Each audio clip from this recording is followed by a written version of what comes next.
Hey, how's everybody doing? Hey, well, look, it's early in the morning.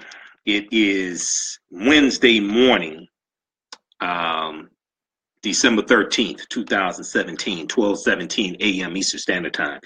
Hey, this is Michael Imhotep, host of the African History Network show, founder of the African History Network. I wanted to come on with this breaking news story out of Alabama. Doug Jones, Democrat, has upsetted Roy Moore, Judge Roy Moore, in the U.S. Senate race. Let me check that audio. In the U.S. Senate race out of Alabama. We know Roy Moore was supported by Donald Trump.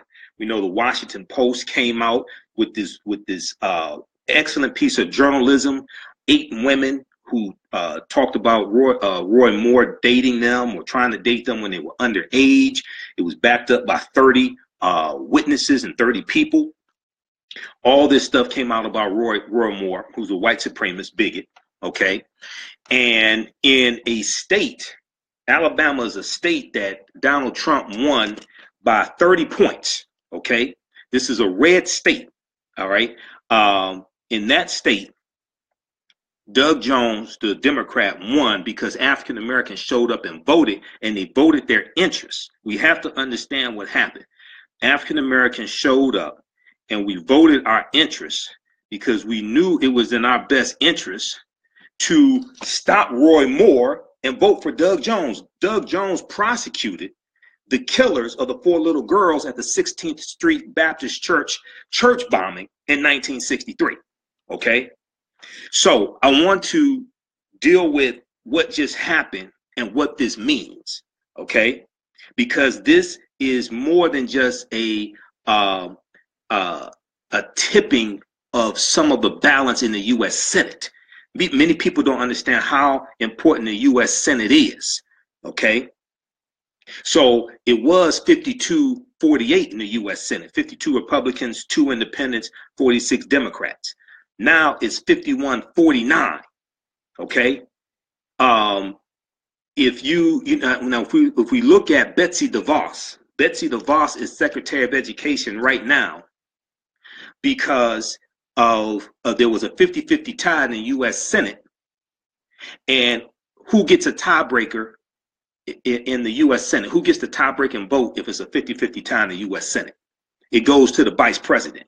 So she was confirmed 51-50. This is how close it is in the U.S. Senate. There are only 100 U.S. senators. This is why Republicans were fighting tooth and nail, and when it came down to the wire, many of them supported Roy Moore, even though he's an alleged child molester and was dating allegedly women underage, and it looks like all this stuff is true, right? And then the Republican Party just a few weeks ago backed away from financially supporting Roy Moore, but when it came down to the wire, they're trying to get their agenda passed through Congress. They're trying to get their agenda passed through the U.S. Senate, Trump's agenda. So they invested $170,000 into his campaign. But Doug Jones won because of the African-American vote. The turnout was 30% African Americans turned out. Of that, 97% of black women voted for Doug Jones. 92% of African American men voted for Doug Jones. This is huge. And they voted their interest. They didn't vote because he's a Democrat. They voted their interest. Okay, so what I want to do is look at what happened, and then I want to look at I want to go over how they stack up on some of the issues, because we have to understand how candidates stack up on issues that impact us. Healthcare, crime, criminal justice reform, voting rights, things like this, right? Now, there was rampant voter suppression that was taking place in Alabama in the 2016 election cycle and right now. Rampant voter suppression, okay? And everybody share this broadcast on your Facebook page, okay? Everybody share this broadcast on your Facebook page. Invite your friends to tune in. Hey, this is Michael Imhotep, founder of the African History Network, host of the African History Network show. I wanted to, I laid down to take a nap. I was working. I was watching the returns, and when I laid down, about 52% of the returns were in when I laid down, and I woke up, and I saw that Doug Jones won. Okay, so I said, all right, let me come on and talk about this. You saw me posting articles about this, and some people saying, oh, I don't care about the U.S. Senate race and things like this. You better care. You better care. Who confirms? Who does the vote for Supreme Court justices? That's the U.S. Senate. Who does the vote for when it comes to the federal bench, federal judges? That's the U.S. Senate. Do you understand how Donald Trump is stacking the federal courts right now? All right. Donald Trump is stacking the federal courts with very conservative, very young, white male judges, some of them totally unqualified. Okay. And that's a lifetime appointment. He's made 58 nominations. Okay. He's made 58 nominations. 91% of them are white males. And 91% are white and 81% are white males.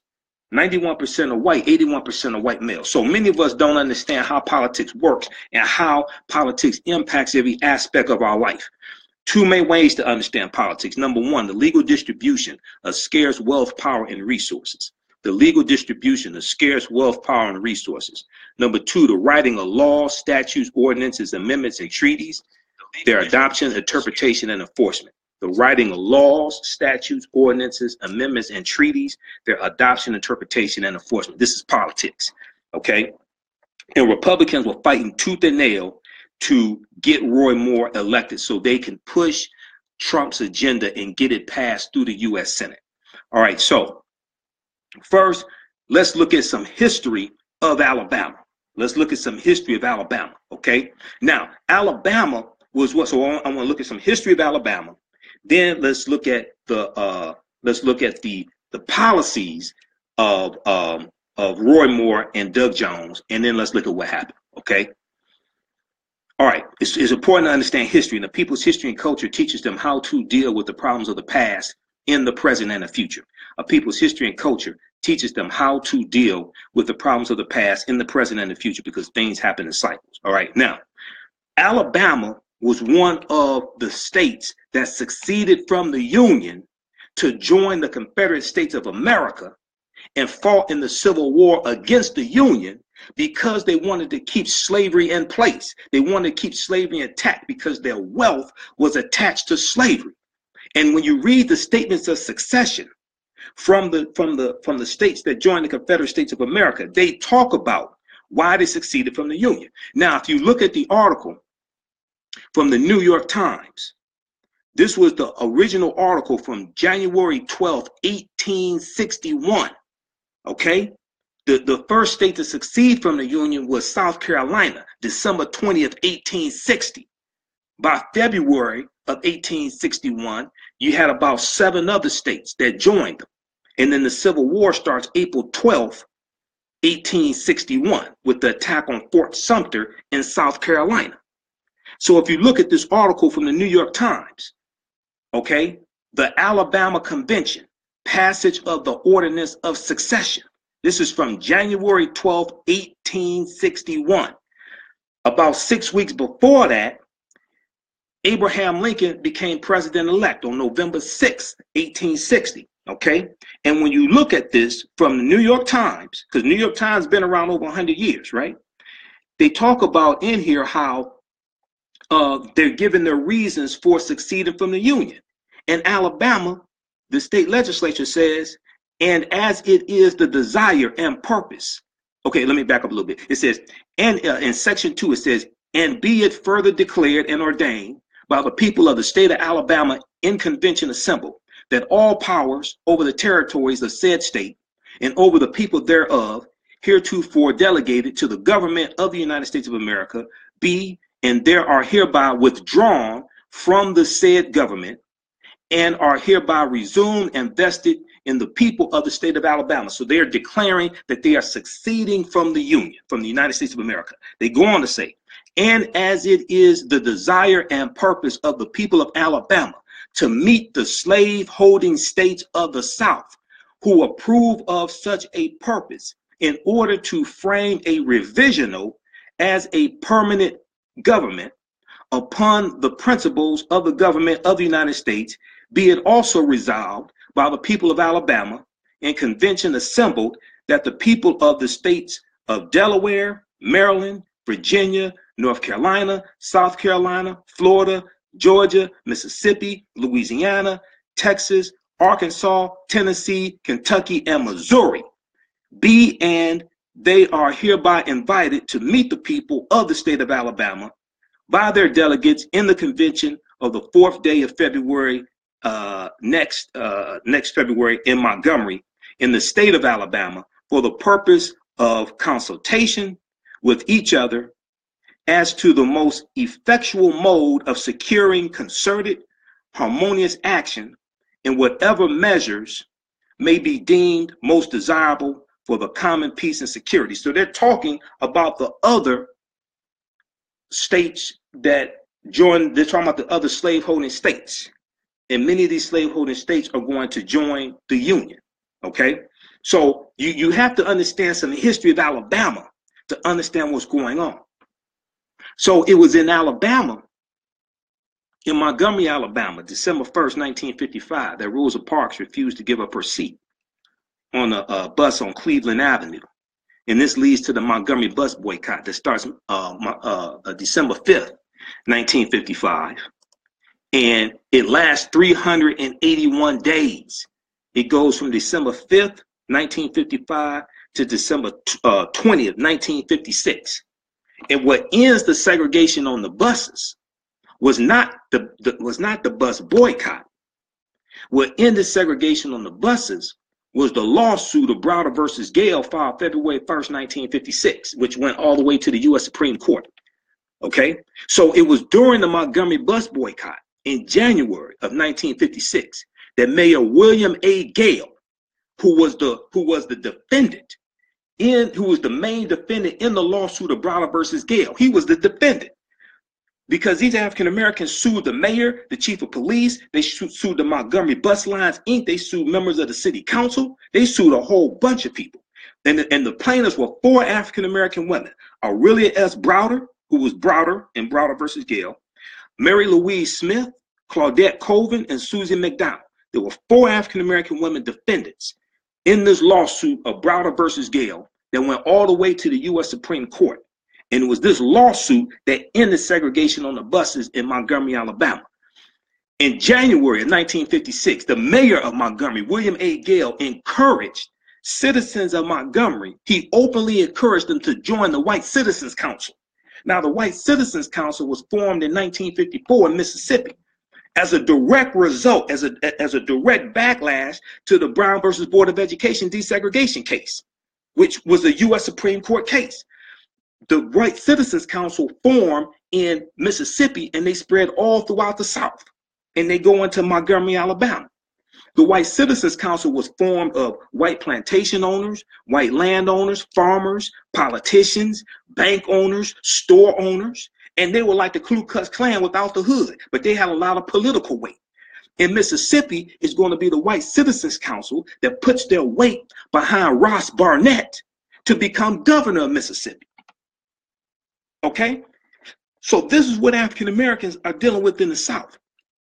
You have the mayor of Montgomery, Alabama, who openly encourages white citizens during the Montgomery bus boycott to join the White Citizens Council. It's going to be in Alabama in 1957 that you have the Tuskegee, Alabama economic boycott of 1957. That's going to last 4 times as long as the Montgomery bus boycott. The Tuskegee, Alabama economic boycott, which most people never heard of, this lasted 4 years, from 1957 to 1961. And what they did was they put 100 white businesses out of business. Why did they have this economic boycott in Tuskegee, Alabama?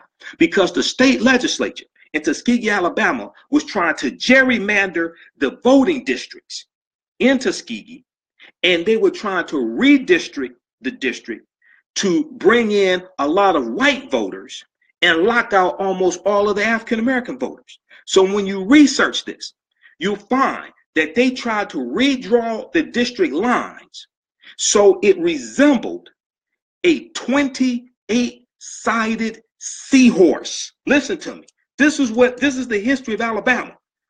This is what the state legislature did. State legislature is kicking our behinds back then. It's kicking our behinds in a lot of states today. We don't understand how important the state legislature is. The state legislature in Alabama, 1957, tried to redraw the district lines of Tuskegee, Alabama. And Tuskegee, Alabama, the African Americans had a higher literacy rate because of Tuskegee Institute. They had a higher literacy rate than most white people. The state legislature tried to redraw the district lines to lock out most of the African Americans who were registered to vote and bring in a bunch of white people to try to flip the district. And African Americans fought back. They fought back with massive economic boycotts because they said, we're not going to keep financing our own dehumanization. They said, we're not going to spend our money with people who try to do us harm. They said, we're going to boycott them and go spend our money with people who either support us or not doing us as much harm. So many African Americans, what they did was they drove to Montgomery, Alabama, and it was an 80-mile round trip from Tuskegee, Alabama to Montgomery. They drove to Montgomery, Alabama to do their shopping. This boycott lasted 4 years, and it led to the U.S. Supreme Court case of Gomillion versus Lightfoot. This is some history of Alabama, so you can understand what's going on there today. It was Alabama in 1963 where you had the Birmingham campaign, where you had Reverend Fred Shuttlesworth, civil rights leader, who asked Dr. King to come into Birmingham, Alabama, and help them fight and break the back of segregation because they were fighting for their rights. They were fighting to break the back of segregation. Okay. And this is going to lead to this. This is the Birmingham campaign. And this is when Dr. King gets arrested for protesting in Birmingham. And he writes the letter from a Birmingham jail. This is Birmingham, Alabama. It was Birmingham, Alabama. It was Alabama. Selma, March 7th, 1965, where you have Bloody Sunday, where you have the Selma to Montgomery March, because Montgomery was the capital of Alabama. And you have civil rights activists. And it was supposed to be a 54-mile march, okay, going from Selma to Montgomery, Alabama. And they were going to the Capitol to take their fight to Governor George Wallace, who was the white supremacist racist governor of Alabama at the time. And on Bloody Sunday, the Alabama state troopers attacked the peaceful protesters and beat them. And Representative John Lewis, who's now Representative John Lewis, right? He was a civil rights activist then, college student. He's hit in the head. He's beaten within an inch of his life, and he has a skull fracture. This is Alabama, okay? It was Alabama in '63 when you have Governor George Wallace, okay, who said segregation today, segregation tomorrow, segregation forever. And we know Governor George Wallace ends up trying to run for president 4 times. This is Alabama. This is some history of Alabama. Okay, that's 65. All right. So you have to understand some of this history of Alabama, going back to Alabama being one of the former Confederate states that succeeded from the Union, picked up arms to fight against the Union to keep slavery in place. And then just recently, it was after Dylan Roth killed the 9 African Americans in African Methodist Episcopal Church, right? South Carolina. Alabama was one of the few remaining states that still had the Confederate battle flag in their state flag. This is Alabama. Okay? So you have to understand some history of Alabama to understand how significant this event is that just took place and how African Americans played a huge part in it. And then if we look at this article from NBCnews.com, a new Confederate monument goes up in Alabama. Now, at a time when you have states taking down Confederate monuments, Alabama, back in August, they just put up a new Confederate monument. Confederate monuments are coming down across America in the wake of this month's violence in Charlottesville, Virginia. That was August 12th, right? 2017. Except in Alabama, where a new one went up on Sunday. More than 500 people showed up for the unveiling of a small monument to unknown Alabama Confederate soldiers at Confederate Veterans Memorial Park on private land in the town of Brantley in Crenshaw County, about 30 miles north of the Florida line. So while the rest of most of the other states are taking down Confederate monuments, backwards Alabama is putting one up. So you have to understand some history, okay? A people's history teaches them how to deal with the problems of the past in the present and the future to meet the needs of the community. And also we have to understand what you do for yourself, what you do to yourself, and what you allow other people to do to you and get away with is based upon what you think about yourself. What you think about yourself is based upon what you have been taught about yourself. What you've been taught about yourself is based upon everything you've read, heard, and seen about yourself. Okay, so I'm going to post this link here on the thread of the broadcast. This is the article from NBCnews.com. Everybody, share this broadcast on your own Facebook page. Invite your friends to tune in also. I'm Michael Imhotep, founder of the African History Network, host of the African History Network show. I'm a talk show host, researcher, lecturer, and writer. I study history, teach history. We have our online school, the African History Network School. I do online courses in history. You can go to our website on AfricanHistoryNetwork.com, AfricanHistoryNetwork.com. We have information there about that. Okay, because the most popular course I teach is called Ancient Kemet, the Moors and the Ma'afa, Understanding the Transatlantic Slave Trade, what they didn't teach you in school. Understanding the Transatlantic Slave Trade, what they didn't teach you in school. Okay, so now I'm gonna give you this other article here from the New York Times. New York Times has been around over 140 years, something like that. This is from January 12, 1861, the Alabama Convention, passage of the Ordinance of Succession. Okay, and this deals with Alabama stating their statements of succession and why they're seceding from the Union. Okay, now now that we understand some history about Alabama, all right, let's look at what just happened. Okay, so I want to look at this article. We posted it yesterday, December 12th. It's now December 13th. We posted it yesterday on our Facebook fan page, the African History Network, and on my personal page. Moore versus Jones, where the Alabama Senate candidates stand on the issues. So it's very important because African Americans realized that Roy Moore was their nightmare, and he would pass policies that would hurt them. And Doug Jones, it was in their best interest to support him, not because he's a Democrat, but because of where he stands on the issues, okay? And it was Doug Jones also that prosecuted the white supremacists that killed the 4 little girls at 16th Street Baptist Church in Birmingham. That was Birmingham, Alabama also. That was the other thing from 1963, okay? So when we dealt with that history in 1963, 16th Street Baptist Church bombed by white supremacists. And it was about 3 weeks after the March on Washington. The March on Washington was August 28th, 1963. And Doug Jones ended up prosecuting them. I think it was in 1990 somehow. They were finally prosecuted. Okay, so let's look at how they match up on some of the issues. We look at abortion. Okay, Roy Moore is against abortion. Okay, he's a quote unquote Christian Republican, right winger, white supremacist, conservative. Okay, he's against abortion. Doug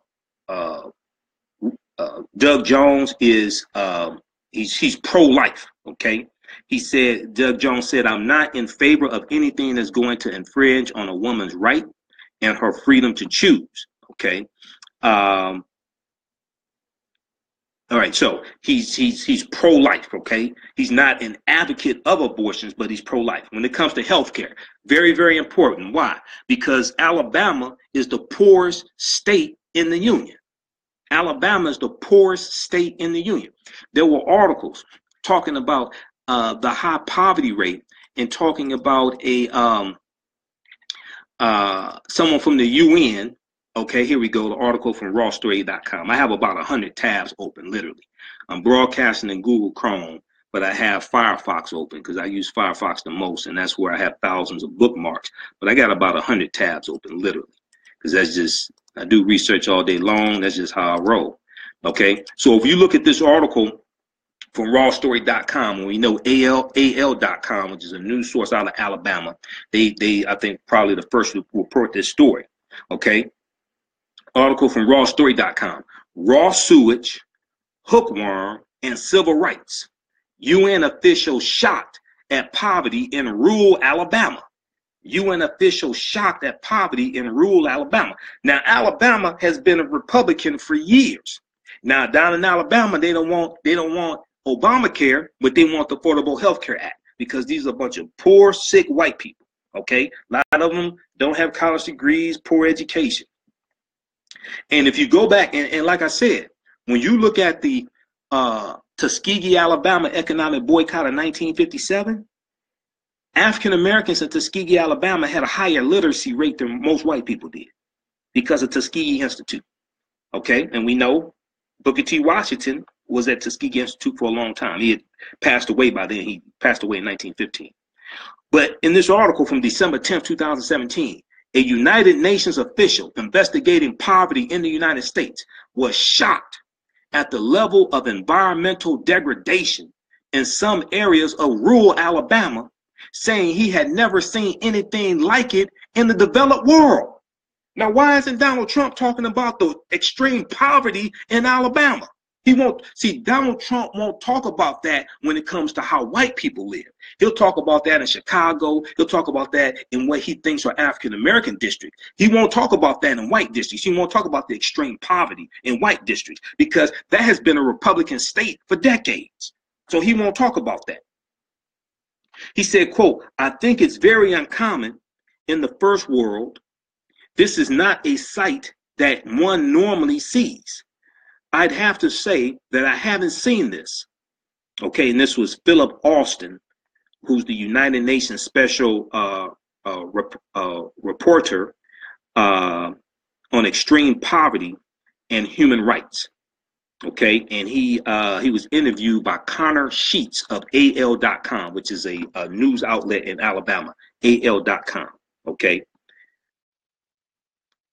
So he said this earlier this week as they toured a community in Butler County where raw sewage flows from homes through exposed PVC pipes and into open trenches and pits.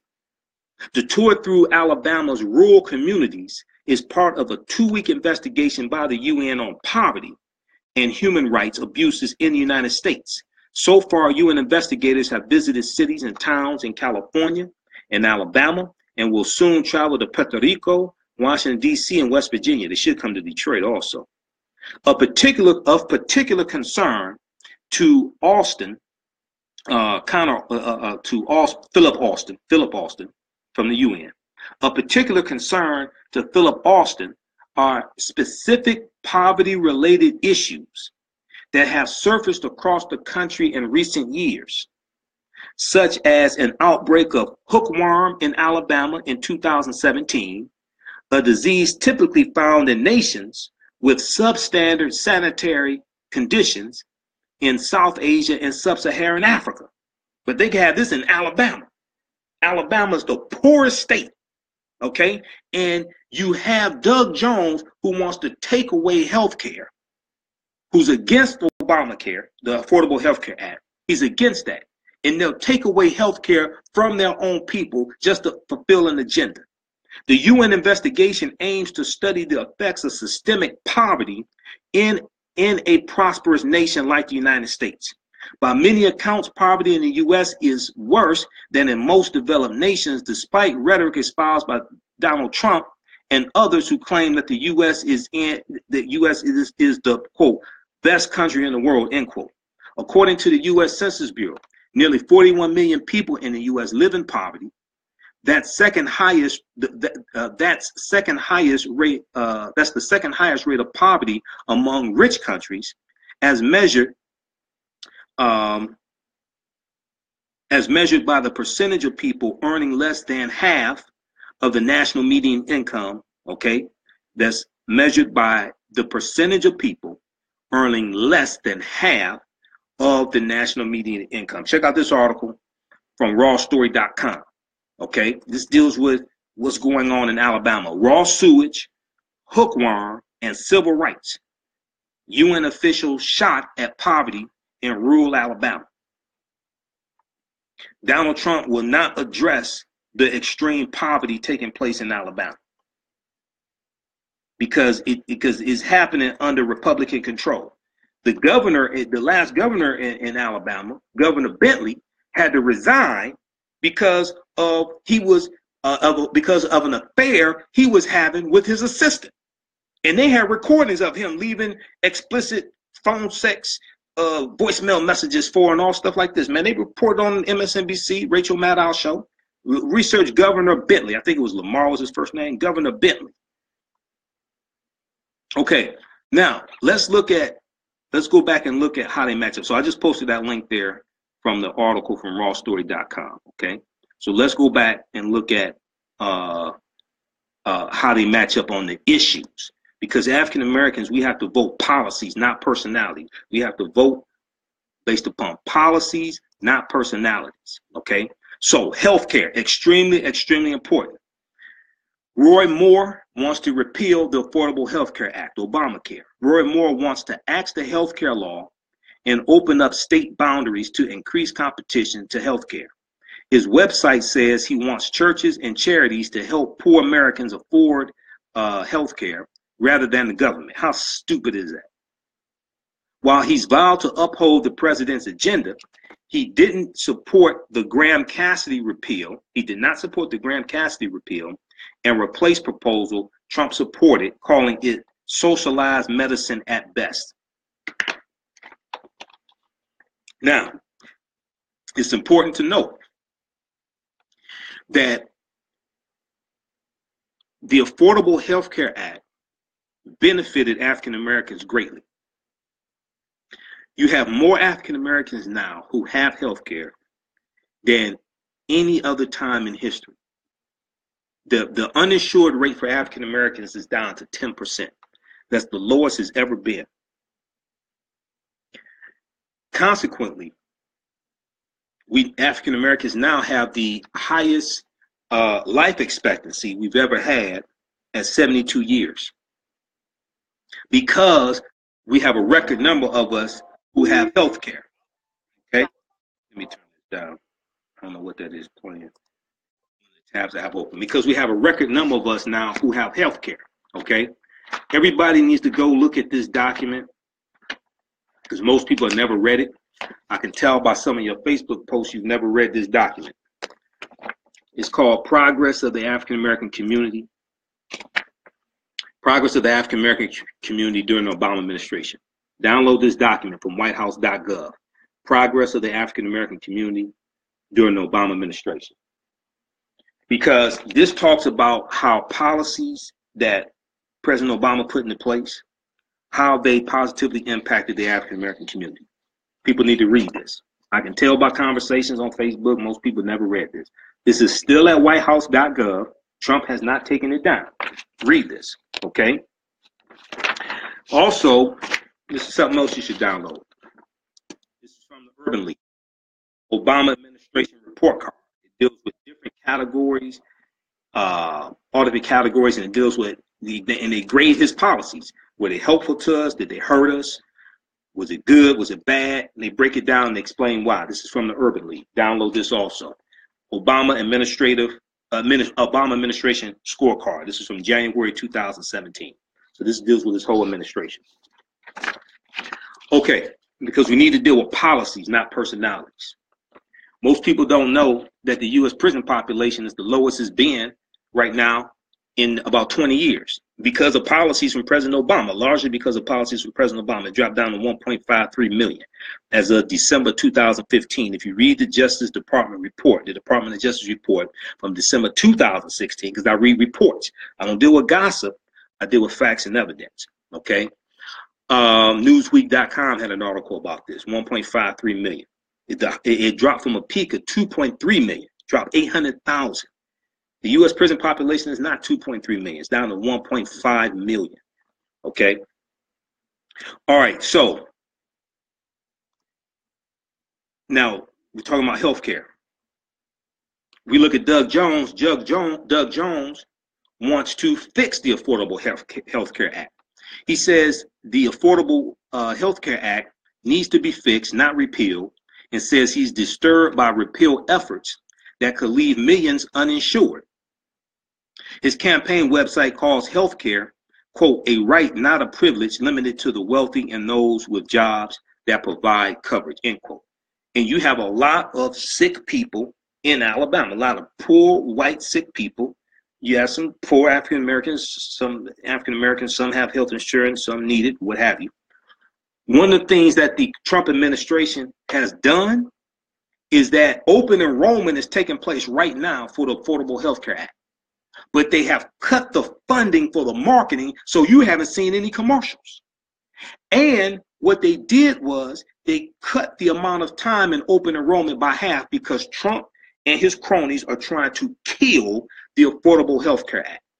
So instead of it being 90 days, they cut it down to 45 days. So Friday, December 15th is the last day to enroll for the Affordable Health Care Act. I think it's healthcare.gov. That's the last day. They cut the enrollment time in half. This is how devious these people are. They cut the enrollment time in half, and they cut the funding to the marketing, so you don't see any commercials going on, so you don't know what's taking place. But they've had a record number of people signing up because people are fighting back against Trump and realizing how devious he is. Okay? And he's a sexual predator also. We know this as well. He's a sexual predator as well. And you have one sexual predator supporting another sexual predator. All right, so that's healthcare. So we talked about abortion. We looked at how they matched up on healthcare. We looked at how Roy Moore versus Doug Jones. Roy Moore, Republican, who lost, versus Doug Jones. And it looks like the margin is about 21,000. That for a state Senate election. That's a small margin. Okay. Now, LGBT equality. I'm just going right down the list. I'm not leaving any other policies out, okay? LGBT equality, regardless of what you think, all right? Roy Moore's stance against gay marriage has said transgender people don't have rights, okay? Roy Moore has likened homosexuality to bestiality, writing from the bench in a custody case involving a lesbian mother that homosexual behavior is an inherent evil. He wrote this from the bench. He was suspended without pay or judicial power from the Alabama Supreme Court last year for ordering probate judges to refuse marriage licenses for gay couples in defiance of the Supreme Court's gay marriage rule. Okay, now he was removed from the Supreme Court twice. Once from the Alabama Supreme Court. He was removed twice. Once because of this, and the other time because he had some big plaque or something, big monument of the Ten Commandments, okay, outside of his chambers or in his chambers, something like that. And it's a separation of church and state, okay? Now, if people ask me, Michael Imhotep, what do you think about gay marriage? I say, if a gay man wants to marry a gay woman, I'm all for it. That's gay marriage to me. Because to me, marriage is between a man and a woman. But if it's law, a judge should not violate Supreme Court law. A judge should not violate Supreme Court law. That's gay marriage to me. If a gay man wants to marry a gay woman, I'm all for it. But at the same time, I don't hate gay people, LGBT people, things like that. I don't call them names, etc. I don't think they should be brutally, unjustly killed by police. You know, when they're unjustly killed by police, transgender, what have you, there needs to be a full investigation just like anybody else. Okay, so now Roy Moore, who said transgender people, quote, don't have rights, also refused an invitation to debate his Democratic opponent. There was no debate. This is the other thing. In this election here in Alabama, there was no debate between the candidates. Roy Moore did not want to debate Doug Jones. Quote, because of their very liberal stance on transgenderism and transgenderism in the military and in bathrooms, end quote, okay? So Judge Doug Jones, his stance is for equality. Jones has the endorsement of human rights campaign of the Human Rights Campaign for his views on LGBT issues. He also voiced support for protecting the rights of transgender people in the military and in public schools. Crime. Roy Moore's stance, no clear plans on crime, criminal justice reform, anything like this.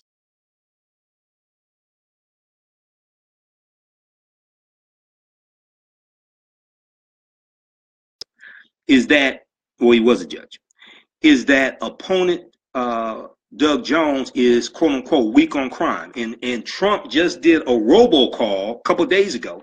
He did a robocall for Roy Moore.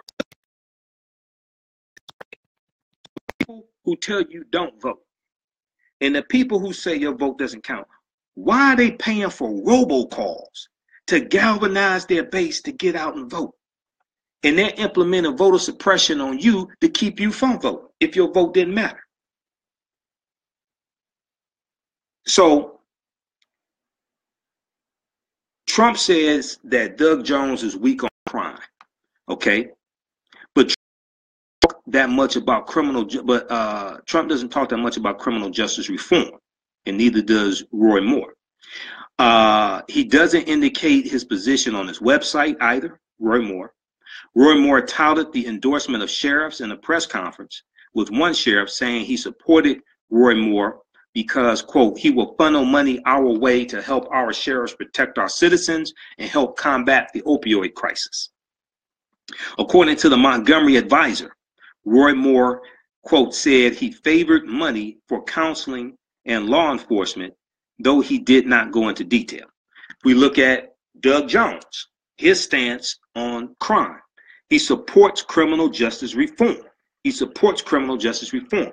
Now, it's important to understand, you have bipartisan support for criminal justice reform in the U.S. Senate. It was either last year or the year before that. It stalled in the U.S. Senate. One of the main people who thwarted the bipartisan support for criminal justice reform in the U.S. Senate was U.S. Senator Jefferson Beauregard Sessions III, who was the U.S. Senator from Alabama, who's now the head of the Department of Justice. Jeff Sessions is against criminal justice reform. Jeff Sessions has reversed the 2013 initiative from Attorney General Eric Holder, which was called Smart on Crime. Sessions called it Soft on Crime. In May 12, 2017, Jeff Sessions renewed the war on drugs, which was winding down under President Obama. People don't understand how elections have consequences. So Doug Jones, the Democrat who won, he supports criminal justice reform, running for office in a state with one of the highest incarceration rates. Alabama has one of the highest incarceration rates in the country. Doug Jones promised to make criminal justice reform a top priority, starting with mandatory minimum sentences, okay? He supports creating options for alternative sentencing, seeking to rehabilitate those in the justice system instead of sending all of them to prison at a high cost to their families and to taxpayers. Now, it's important to understand that mandatory minimum sentencing, mandatory minimums, did not start with the 1994 crime bill signed into law September 13, 1994 by Bill Clinton. Okay, that it didn't start there. And also, just so people know, it was Senator Joe Biden who became Vice President Joe Biden. Joe Biden was the chief architect and main sponsor of the crime bill. Joe Biden was the chief architect and main sponsor of the crime bill. Okay? Joe Biden worked on that bill for 6 years. Clinton signed it his second year in office. Okay, Catherine said, does anyone remember what documents she recommended to download off the White House? Go to whitehouse.gov, download this document here. Progress of the African American community, during the Obama administration. Progress of the African American community during the Obama administration. Okay, this is at whitehouse.gov. You can just search for it. You may be able to Google it. But this is at whitehouse.gov. You can download this. Then download this one here from the Urban League, National Urban League, Obama Administration Scorecard. This is from January 2017. Obama Administration Scorecard. Okay, and this rated the Obama administration in different categories. Economic growth, reductions in African American poverty rate, support for youth and mature workers, economic development of urban centers, protection of civil rights, diversifying the federal bench and cabinet. Okay. Let me just share something quickly with you, because this is what we're dealing with right now with the federal bench. All this is going on and most people don't even understand what the hell's going on. Okay. Trump is stacking the federal bench with very conservative, young, white, male judges, many of them unqualified. The American Bar Association has said 4 of them are unqualified, but Republicans are still going to confirm them. This is a lifetime appointment. The federal bench is in many ways even more important than the U.S. Supreme Court, because the federal bench, federal judges hear more cases than the U.S. Supreme Court. And this is also a lifetime appointment. But a federal judge, when he's nominated by the president, he gets confirmed by the U.S. Senate. The U.S. Senate votes. This is why this is why Republicans are trying to maintain power in the U.S. Senate. Okay? So if you look at this article from blackamericaweb.com, in search of federal judges, Trump taps mostly white men. In search of federal judges, Trump taps mostly white men. Okay. And they talk about how he's stacking the federal courts. He's made 58 nominations. Now, what Republicans did towards the end of President Obama's tenure, what they did was they blocked a lot of President Obama's nominations. They stalled them. Okay, to they wanted to keep these seats open for hopefully the next president to be a Republican to come in and nominate candidates for these seats, so he can nominate Republicans so that they can be confirmed. This is what they did. Okay. Now, Trump has made 58 nominations. 58 nominations, 91% male, or 91% white, 81% male. If we look at the scorecard from the Urban League, January 2017, on the Obama administration, page 5 is diversifying the federal bench and cabinet. Diversifying the federal bench and cabinet. He gets a rating of superior. President Obama has made 62 lifetime appointments of African Americans to serve on the federal bench. That's not even talked about. What President Obama did with the federal bench. How many African American, he also nominated a lot of African American women to the federal bench as well. After Trump asked African Americans, what the hell do you have to lose? Trump didn't do that. He's stacking it with white males. President Obama has made 62 lifetime appointments of African Americans to serve on the federal bench. This includes 9 African American circuit court judges. Okay. It also includes the appointment of 53 African American district court judges, including 26 African American women appointed to the federal court. 26 African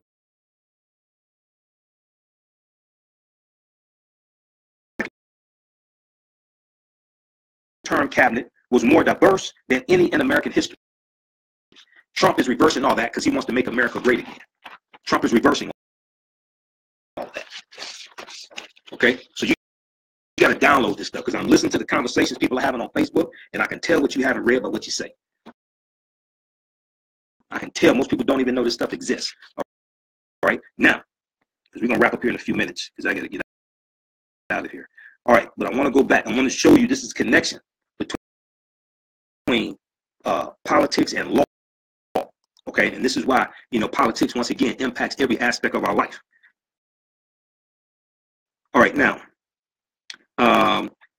so we look at how they match up on criminal justice reform. in criminal justice.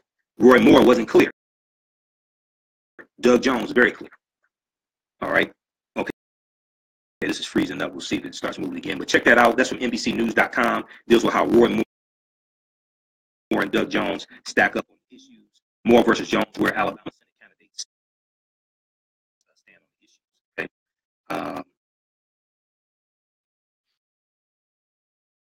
Let me see just a second here.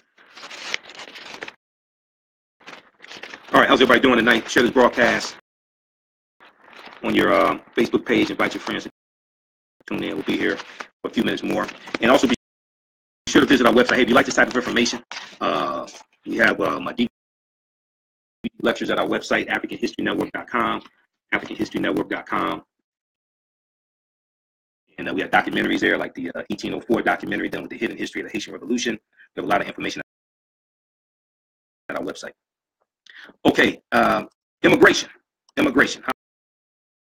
do they stack up on immigration? Roy Moore's stance, he supports Trump's call for a wall between the U.S. and Mexico, which is ridiculous. And Trump said Mexico was going to he said Mexico was going to pay for the wall. Now he wants U.S. taxpayers to pay for the wall. Get the hell out of here. And he wants to cut various programs that pour things like this to pay for his wall that he lied to us and said Mexico was going to pay for. All right, so Roy Moore says the flow of illegal immigrants, both the northern and southern borders, are a threat to the nation. He supports tougher immigration enforcement, potentially using the military. He wants to reduce legal immigration too. He wants to reduce legal immigration also. He said, if a wall is our only option, then we should build it immediately. This is what it says on his website. Now, Doug Jones is against the wall. Doug Jones advocates border security, but says building a too expensive. He would rather spend the money. He would rather spend the money on health care or tax cuts. He argues there would be less illegal immigration if immigration were simpler and more streamlined. He argues there would be less illegal immigration if legal immigration was simpler and more streamlined. When it comes to climate change is very important. The environment is very important. This is why the EPA is so important. Okay, and Trump has Scott Pruitt at the EPA, who has sued the EPA in the past. And Scott Pruitt is really against the Environmental Protection Agency. But we know that African Americans are more likely to live in toxic areas and areas that have more pollution and things like this. So the EPA is very, very important. Climate change. Roy Moore doesn't believe that climate change exists.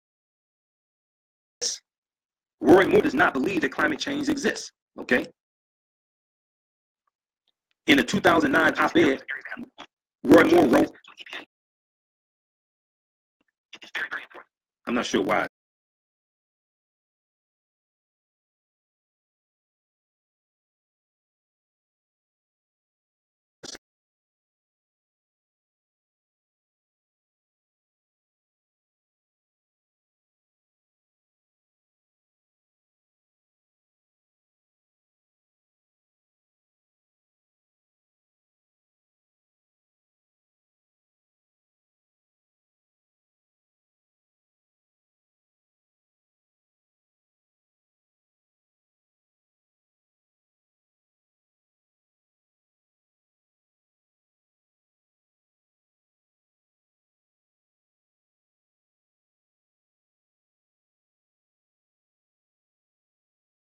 Climate agreement as well. Okay, the broadcast is interrupted for some reason. Let me see something here. Trying to reconnect.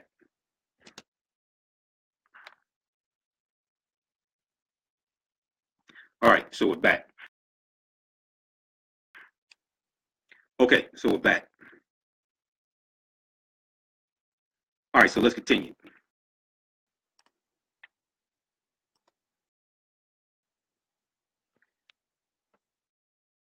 Okay, so you should be able to hear me now.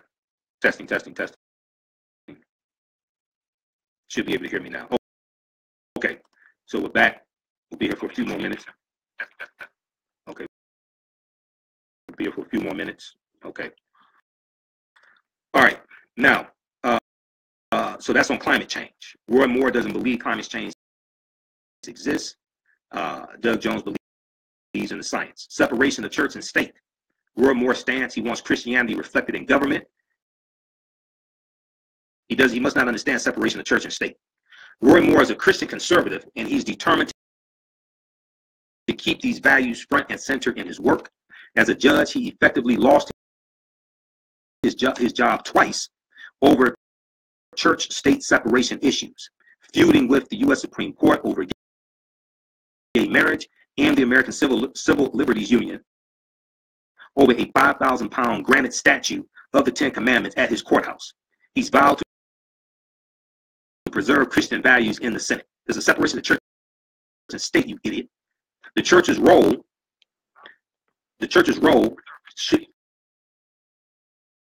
should be separated from the state's role. That is the definition of separation of church and state. But separation of church and state was never meant to separate God and government. This is what Roy Moore said in 2004. Doug Jones, his stance is religion is no excuse for discrimination, but religious discrimination won't be tolerated. Religion is no excuse for discrimination, but religious discrimination won't be tolerated. Doug Jones wants you to know that Roy Moore isn't the only Christian running, but he has said, but he said religion is no excuse for discrimination. When asked how he would reassure voters on the fence who want to protect their religious freedoms or their guns, their culture, Doug Jones said, not to protect discrimination of any sort in any way, whether it's race, religion, sexual orientation, or whatever. And then they go on and look at the economy, where they stand on the economy. Roy Moore's stance, lower taxes, reduce government spending. Doug Jones, lower taxes, raise the minimum wage. Despite Trump's mostly false claim that Doug Jones wants to raise taxes to the sky, Doug Jones supports tax cuts for the middle class as well as for corporations. He's spoken out against tax breaks for the wealthy, but shied away from saying he would close loopholes. Doug Jones wants to raise the minimum wage, use legislation to insist on gender pay equality, and curb regulations effect on small businesses. He also championed education and training as the best way to boost the economy long term. Okay, all right. So check out that article from NBCnews.com. We're going to post the link here. There's something wrong with the sound. Testing 1, 2, 3. All right, it's buffering or something like that with the sound, but you can still hear me, son. All right, let's post this link here. Check out this article from NBCnews.com also. So, and you have to post it after.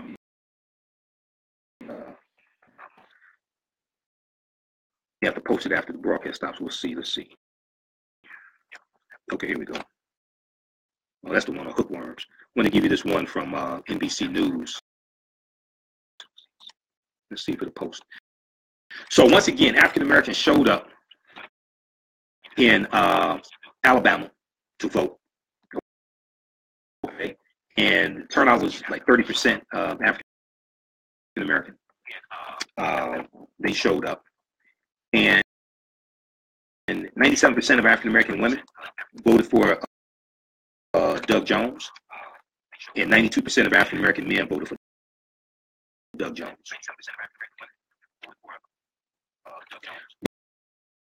Black America Web, blackamericaweb.com has an article on this, and we'll post it on our fan page. But let's take a look here at let's see if we can go to this article here quickly. All right, so how's everybody doing?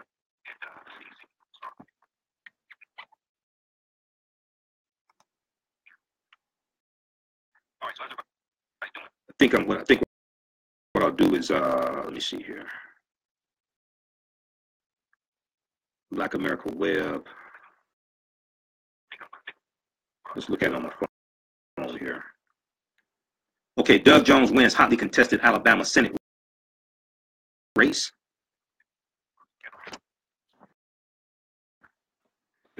Gotta close out Firefox.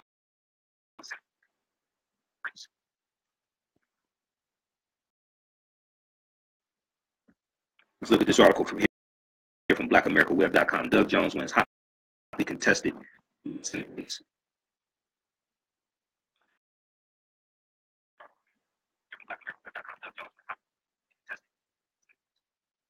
All right, check this out from Black America Web. This is breaking up, and let me see something here. Let me see if I can close this out.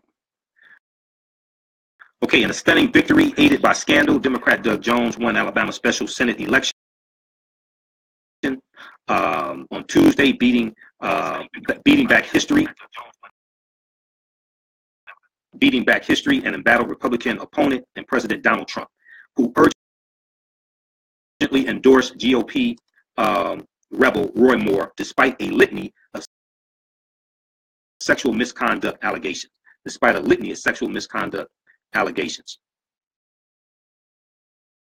It was the first time Democratic Senate victory, and it was the first Democratic Senate victory in a quarter century in Alabama.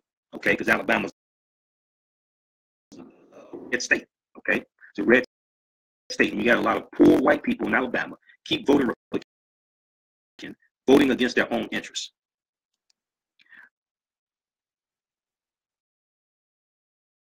Okay, so Alabama's one of the reddest states, and proved anew that party loyalty is anything but sure in the age of Trump. It was a major embarrassment for Donald Trump and a fresh wound for the nation's already divided Republican Party. Okay, it was a major embarrassment for Trump, who supported Roy Moore, did robocalls for Roy Moore, went to Pensacola, Florida a few days ago and campaigned for Roy Moore because Pensacola is very close to the Alabama border. The victory by Doug Jones, a former U.S. attorney best known for prosecuting two Ku Klux Klan members responsible for Birmingham's infamous 1963 church bombing, narrows the GOP advantage in the U.S. Senate to 51 to 49. 51 Republican, 49. That 49 is 47 Democrats and 2 independents.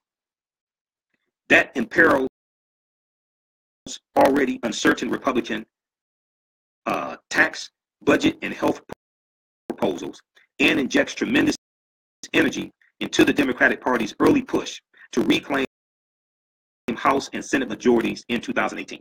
Because they're going to, November 6, 2018, with midterm elections, and people are going to show out for midterm elections, okay? People are going to show out for midterm elections, I'm telling you. And the Democrats are going to take back the House of Representatives and take back the Senate, because people are seeing what Republicans are doing and how Republicans are detrimental to the middle class and detrimental to poor people. So that's what's going to happen. People are going to show up. There's going to be a record number of people showing up in for midterm elections, because people understand how important the House of Representatives is and how important the U.S. Senate is. Okay, so all right, so still many Washington Republicans view the defeat of Roy Moore as perhaps the best outcome for the party nationally, despite the short-term sting. The fiery Christian conservatives' position has alienated women, racial minorities, gays, and Muslims. In addition to the multiple allegations that he was guilty of sexual misconduct with teens, one only 14 years old when he was in his 30s. Now, you had a lot of people down in Alabama justifying this, right? They say, well, this is in the South, and this is how they did it. Or I saw on Vice.com did interviews with some Roy Moore supporters, and they showed it on MSNBC yesterday and the day before. And you had this one fat guy. He said that 40 years ago, he talked about his grandmother who got married, I think 13, 14 years old, had 2 children, about 15, something like that. And he talked about how 40 years ago you have a lot of parents who would be proud if a district attorney hit on that 14-year-old daughter. What was going on in Alabama, I think, is that you got some old white men in Alabama now who date 14, 15, 16, 17-year-olds, or you have some men in their 30s and 40s dating 14 and 15 and 16 and 17-year-olds, so it's natural to them. These are some backwards banners. Okay, so a number of Republicans declined to support Roy Moore, including Alabama's lone-serving Senator Richard Shelby. So that was courageous. Richard Shelby is a Republican. I don't know much about his voting record, but I know it was courageous for him to come out publicly, okay, and say that he could not vote for Roy Moore. Okay, I know that was courageous of him to do that. But Trump lent his name and the national GOP's resources to Roy Moore's campaign in recent days. Had Roy Moore won, the GOP would have been saddled with a colleague accused of sordid conduct as a Republican, as Republicans nationwide struggle with Trump's historically low popularity. Senate leaders had promised that Roy Moore would have faced an immediate ethics investigation. Okay, even Senate Majority Leader Mitch McConnell said that as well. Roy Moore, if he had won, he would have immediately faced a Senate ethics investigation. Now, Doug Jones takes over the seat previously held by Attorney General Jefferson Beauregard Sessions III. Isn't this fitting? Isn't this poetic justice? This was the U.S. Senate seat that this white supremacist named Jefferson Beauregard Sessions III, who in 1986, when he was up for a federal judgeship, he was not confirmed to be a federal judge because he was deemed too racist to be a federal judge. And we know that Coretta Scott King, the widow of Dr. King, wrote an 8 or 9 page letter to the Judiciary Committee, which is the committee that was overseeing the hearings. And she wrote a letter stating why Jeff Sessions should not become a federal judge, how he has attacked the civil rights movement and civil rights workers and activists. And she said that Jeff Sessions becoming a federal judge would dismantle her husband's legacy. Dismantle her husband's legacy. Okay? So Trump nominates Jeff Sessions to be Attorney General. Sessions is confirmed by the U.S. Senate that leaves his U.S. Senate seat open. Luther Strange was appointed by the current governor to fill that seat temporarily till they can have an election. Jeff Sessions is over at the Department of Justice, and now a Democrat has his seat and kicking Trump in his behind. Trump is pissed behind this. Trump is pissed behind this. Okay, hopefully he doesn't start a war with North Korea behind this, because he's intensifying what's going on in Jerusalem. This idiot right here, he's intensifying what's going on in Israel. When he decided to recognize Jerusalem as the capital of Israel, this dumbass. Okay, hopefully he doesn't pick a fight with North Korea because he's pissed right now. Okay, because this is his fault. He takes a U.S. senator from Alabama, makes him head of the DOJ, right? Which leaves that seat open, and now a Democrat has that seat. Thanks, Donald Trump. Okay, so had Moore won the GOP, okay, so he would be there would be an immediate ethics investigation. Now, Doug Jones takes over the seat previously held by Attorney General Jeff Sessions. The term expires in January of 2021, January 2021. So this is I think he's filling, it's like a half a term, 3 years. A full term in the U.S. Senate is 6 years, 2 years longer than a full term as president. Now, Republicans on Capitol Hill have expressed hopes of scheduling a vote on their tax legislation before Jones is sworn in, but lawmakers are still struggling to devise a compromise bill to bridge the divide between the House and Senate legislation that can win majority support in both chambers. Okay, okay, so you can read the rest of this yourself. This is from blackamericaweb.com. blackamericaweb.com is an excellent news source for African American news. It was co-founded by Roland Martin. It was Roland Martin and I think Tom Joyner, but they founded blackamericaweb.com some years ago. And it's an excellent, I get a lot of news from them daily. You know, I monitor about 35 testing 1, 2, 3. Yeah. I monitor about 35 different news sources on a daily basis. I get emails all throughout the day from blackamericaweb.com. Okay. YourBlackWorld.net is excellent.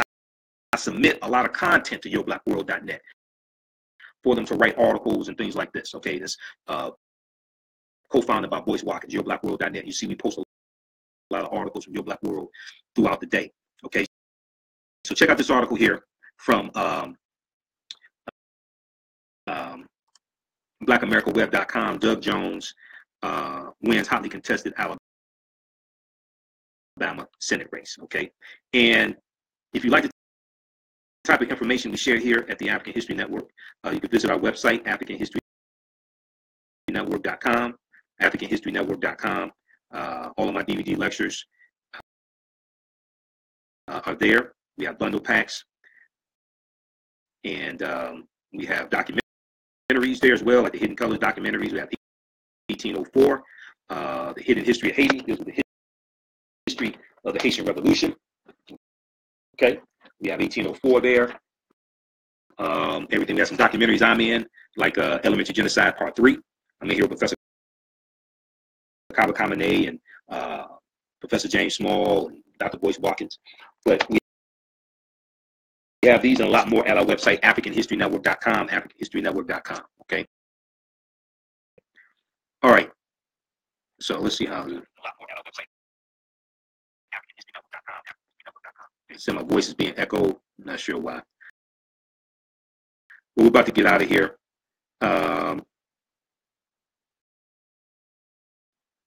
So African Americans showed up in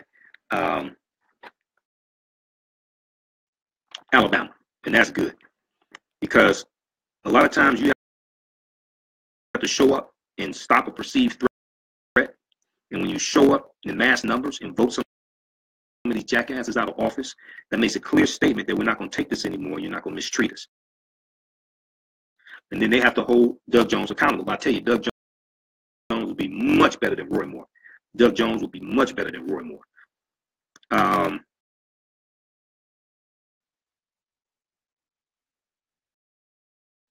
Okay, so look, we're going to get out of here. Hey, remember, at the African History Network, we focus on educating, empowering, and inspiring people of African descent throughout the diaspora and around the world, because right knowledge corrects wrong behavior. All right, thanks, Sharon and Jeannie.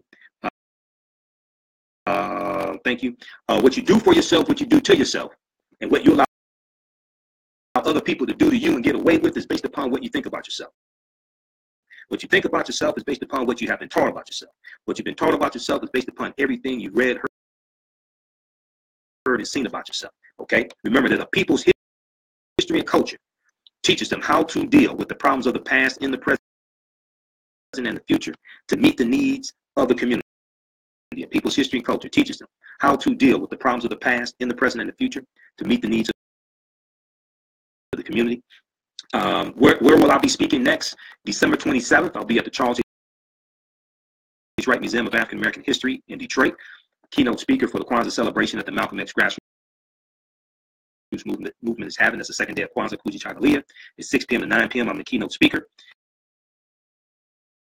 Friday, December 29th, I'm in Atlanta at the Shrine of the Black Madonna for a screening and discussion of Black Friday Part 2. It's another documentary that I'm in, Black Friday Part 2. We have that documentary available at our website at AfricanHistoryNetwork.com. Black Friday Part 2. And then December 30th and 31st, I'm in Los Angeles speaking at the Christ Unity Church, December 30th and 31st. Okay. We'll have information at our website, AfricanHistoryNetwork.com, about that. I'm there, keynote speaker for the Kwanzaa celebration. And I'll be doing a lecture on December 31st. December 31st, New Year's Eve. African American resistance in the era of Donald Trump. Voter suppression, reparations, and high elections have consequences. African American resistance in the era of Donald Trump. Voter suppression, reparations, and high elections have consequences. Okay, so I'll be doing that presentation there. That presentation is available on DVD right now at AfricanHistoryNetwork.com. AfricanHistoryNetwork.com. We have that presentation there also. Okay, this one right here is available. It's available at AfricanHistoryNetwork.com, and you'll get. It's going to be a 2 DVD set that you get. Okay, African American resistance in the era of Donald Trump, voter suppression, reparations, and how elections have consequences. Okay, AfricanHistoryNetwork.com. Also check out this one here, the racist history of the white national anthem and the Pledge of Allegiance. I did this September 26th. I did the whole history of the national anthem and the Pledge of Allegiance, and I tie all that into Colin Kaepernick's protest. This is all available at AfricanHistoryNetwork.com, AfricanHistoryNetwork.com. All right, we got to get out of here. Remember, right now it's correct wrong behavior. It's not over till we win. We'll talk to you next time. Peace.